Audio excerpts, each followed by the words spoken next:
Bonjour, j'espère que vous allez bien. Dans cette vidéo, nous allons voir une définition mathématique d'un groupe, puis on va voir comment on fait une représentation matricielle des éléments de symétrie. Ok, c'est quoi un groupe mathématique? C'est quoi un groupe? En fait, dans un groupe, on a des éléments qui respectent ces quatre règles. La première règle, c'est que la combinaison de deux éléments d'un groupe doit être un élément du groupe. C'est-à-dire, si on combine deux éléments, on va tomber sur un élément du groupe. 2.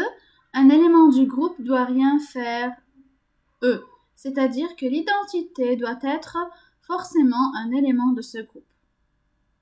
La troisième règle, c'est que la combinaison des éléments d'un groupe doit être associative, c'est-à-dire A fois le produit BC est égal au produit AB fois C. C'est ça l'associativité des éléments d'un groupe. Donc, la troisième règle dit que la combinaison des éléments d'un groupe doit être associative. La quatrième règle, c'est que chaque élément doit posséder un élément inverse qui est aussi élément du groupe. C'est-à-dire A fois A-1 est égal à A-1 fois A est égal à E. Donc chaque élément doit posséder un élément inverse. Chaque élément A doit avoir un élément inverse qui est A-1, de sorte que A fois A-1 est égal à l'identité, bien sûr. Donc, les opérations de symétrie d'une molécule suivent les règles d'un groupe mathématique. Les groupes formés d'opérations de symétrie sont appelés groupes de symétrie ou groupes ponctuels. Alors, voilà les règles qui forment pour les éléments formant un groupe. Et on parle de groupes ponctuels parce que ces opérations maintiennent la molécule fixe dans un point de l'espace. Ok, pourquoi on utilise les groupes mathématiques? Parce qu'en fait, la mathématique des groupes en physique permet à simplifier les équations pour calculer les énergies d'une molécule. Donc, on peut calculer les niveaux d'énergie. Alors, la théorie des groupes, en fait, nous offre un outil mathématique très efficace et très simple pour simplifier les calculs mathématiques pour les niveaux d'énergie d'une molécule. Ok. Maintenant, on peut parler d'un groupe abélien et d'un groupe non abélien. C'est quoi un groupe abélien? Dans un groupe abélien, la multiplication est commutative, c'est-à-dire A fois B est égal au produit B fois A. Maintenant, si le groupe est non abélien, A fois B est différent de B fois A. On dit que la multiplication n'est pas commutative. Ok, donc il y a des groupes abéliens et il y a des groupes non abéliens. Regardons l'exemple opération de symétrie E, C2, sigma V et sigma prime V. C'est dans le groupe C2V. Alors, est-ce que ces opérations forment un groupe? Il faut voir si ces quatre règles sont bien vérifiées. Alors, d'abord, la combinaison de deux éléments d'un groupe doit être un élément du groupe. Si on complète la table de multiplication suivante, E, C2, sigma V, sigma prime V, qui sont toutes les opérations de symétrie du groupe C2V, avec E, C2, sigma V, sigma prime V. Maintenant, si on fait la multiplication E fois E fois C2, E fois sigma V, E fois sigma prime V, on tombe sur E, C2, sigma V, sigma prime V, c'est-à-dire on tombe sur un élément de ce groupe, parce que E est déjà une opération. Ces deux mêmes, sigma V et sigma prime V, sont tous aussi des éléments du groupe. Alors, si on complète cette table de multiplication, on voit que la première règle est bien vérifiée. La combinaison de deux éléments va nous donner un élément du groupe. Dans la deuxième règle, ils nous disent que l'identité doit être forcément un élément de ce groupe. Oui, c'est bien vérifié. La troisième règle, la combinaison des éléments d'un groupe doit être associative. On peut en fait vérifier ceci, on peut vérifier que la combinaison des éléments est associative. Pour la quatrième règle, chaque élément doit posséder un élément inverse. Et voilà, là, c'est bien vérifié. Est-ce que c'est un groupe abélien ou bien un groupe non abélien? Il faut voir si la multiplication est commutative. Alors, si on passe au groupe C3V, avec un exemple, la molécule NH3, on peut voir que les opérations de symétrie du groupe sont E, C3.1, C3.2, sigma V, sigma prime V, sigma seconde V. En fait, ces opérations de symétrie forment les éléments du groupe C3V. Les 4 règles précédentes sont bien vérifiées. Et on peut aussi vérifier que c'est un groupe non abélien parce que le produit n'est pas commutatif. Le produit de deux éléments du groupe n'est pas commutatif. Maintenant, on va faire une représentation matricielle des opérations de symétrie. En fait, chaque opération de symétrie peut être représentée par une matrice. Donc, à chaque opération de symétrie, on peut associer une matrice. Dans ce qui suit, on va faire la représentation matricielle des opérations de rotation. D'abord, on va faire une rotation de 90 degrés à gauche ou à droite. Puis, on va faire une rotation d'un angle θ. Considérons d'abord la rotation à gauche et à droite. Donc, pour représenter une opération de symétrie tournée de 90 degrés à droite par l'opération D, tourner à gauche de 90 degrés G, faire un demi-tour R et ne rien faire, c'est E, l'identité. Ces 4 opérations, en fait, forment un groupe. On va faire une représentation matricielle de chaque opération de symétrie. Alors, dans un repère à 2 dimensions, si on prend un point X, Y, et on fait la rotation à droite. Si on fait la rotation à droite de 90 degrés, et une rotation dans le sens des aiguilles d'une montre, on va voir que X et Y vont être échangés. Donc, X, l'abscisse X va être remplacée par Y en fait. Maintenant, l'abscisse l'ordonnée Y va être remplacée par moins X. Comment on peut savoir? Prenons par exemple comme point particulier ayant comme X 1 et comme Y 5, donc 1, 5. Si on tourne à droite, maintenant, on va tomber sur un point qui est 5 moins 1. Donc, on passe de X à Y et de Y à moins X. On peut donc savoir la matrice tournée à droite. Ce n'est autre que la matrice 2 fois 2, 0, 1, moins 1, 0, qui nous permet de passer de X à Y et de Y à moins X. C'est-à-dire que cette matrice, si on la multiplie par x, y, on va tomber sur y moins x. Maintenant, si on considère l'opération faire un demi-tour. Maintenant, considérons un point x, y.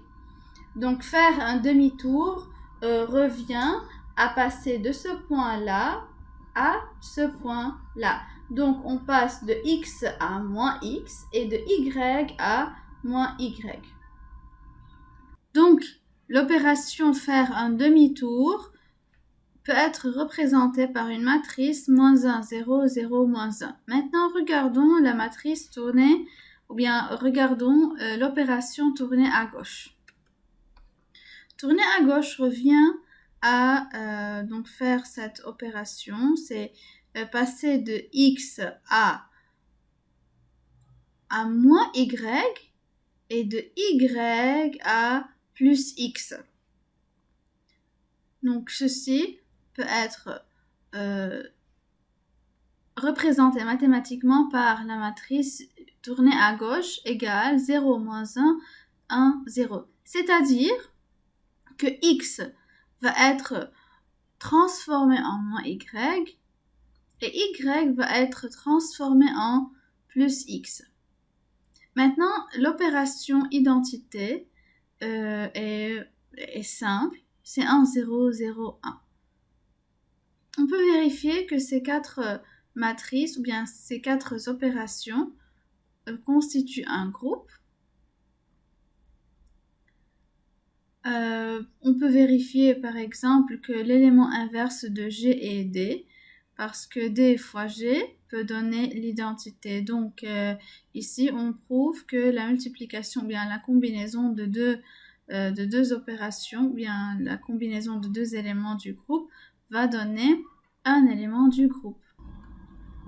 Alors si on regarde maintenant la matrice G, 0, moins 1, 1, 0, c'est-à-dire que x est transformé en moins y et y est transformé en x. Par contre, la matrice identité laisse le x invariant à sa place, x reste x et y reste y. La matrice R revient à transformer le x en moins x, parce qu'il y a ici un moins 1, et y en moins y.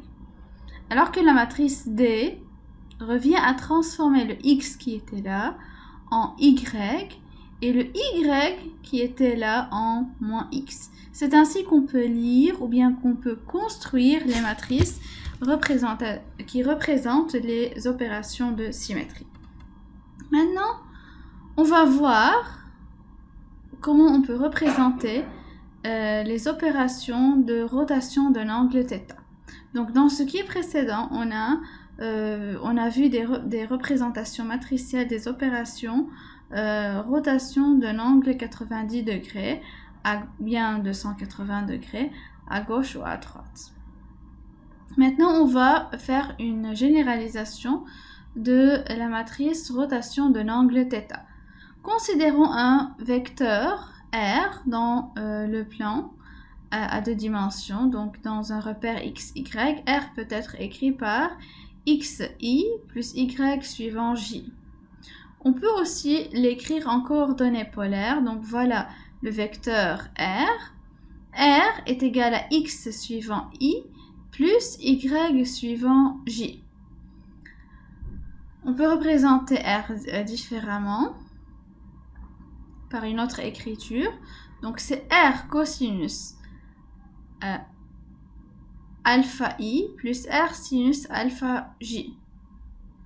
Alors ici le alpha est l'angle phi dans cette figure. Donc R peut être écrit comme suivant: R est égal à R cosinus alpha i plus R sinus alpha j, avec alpha c'est l'angle que fait le vecteur R avec l'axe des x. Maintenant, si on tourne le vecteur R par un angle θ, ça revient à transformer alpha en alpha plus θ. Donc, on peut substituer alpha dans cette expression par alpha plus θ pour voir que deviennent les composantes du nouveau vecteur R'. Alors, R' est égal à R. Donc, comme j'ai dit, je vais remplacer alpha par alpha plus θ pour obtenir le nouveau vecteur R' après rotation d'un angle θ. Maintenant, le nouveau vecteur fait un angle alpha plus θ, donc avec l'axe des x. Donc, R' est égal à R cosinus alpha plus θ suivant i plus R sinus alpha plus θ suivant j. Maintenant, on va utiliser les relations trigonométriques pour voir que cosinus alpha plus θ va être égal à cosinus alpha cosinus θ moins sinus alpha sinus θ. Donc, on va utiliser cette expression ici et la deuxième expression là. Donc, sinus alpha plus θ est égal à sinus alpha cosinus θ plus cosinus alpha sinus θ. Donc R' est égal à cette expression-là.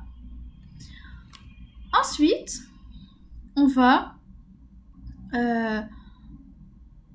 remplacer maintenant le R cosinus alpha par le X, l'abscisse X, l'original abscisse X, et R sinus alpha par Y. Donc, on va obtenir, donc tout ça, c'est le X'.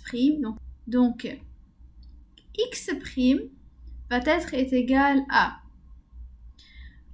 donc R cosinus alpha, c'est X cosinus θ moins Y sinus θ, et Y' est égal à, maintenant, donc R sinus alpha est égal à Y, donc Y' est égal à X sinus θ plus Y cosinus θ.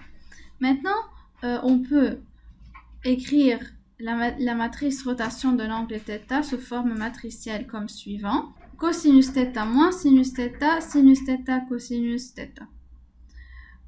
Comment on l'a vu, en fait, on peut vérifier ça. X' est égal à X cosinus θ moins Y sinus θ, et Y' est égal à X sinus θ plus Y cosinus θ. Donc, ceci pour prouver en fait que la matrice rotation de l'angle θ peut être écrite sous cette forme-là. Cosinus θ moins sinus θ et sinus θ cosinus θ. En théorie des groupes, alors il faut faire là attention au fait que tout ce calcul est fait suivant le sens trigonométrique. On a fait une rotation dans le sens trigonométrique, donc dans le sens inverse aux aiguilles d'une montre. Maintenant, en théorie des groupes, on peut choisir le sens de rotation comme le sens qui est identique à celui des aiguilles d'une montre. Dans ce cas-là, si on utilise le sens positif comme le sens des aiguilles d'une montre, il faut faire attention à remplacer θ par moins θ. Ok, parce qu'ici, la direction, le sens de rotation va être différent. Donc, en théorie des groupes, parfois on remplace θ. Donc, parfois, on remplace θ par moins θ si le sens positif de rotation est celui des aiguilles d'une montre. Exemple, trouvons maintenant la représentation matricielle de l'opération C3. Alors, vous pouvez retenir cette matrice, qui est la matrice rotation de l'angle θ, avec sens positif, c'est le sens trigonométrique en fait.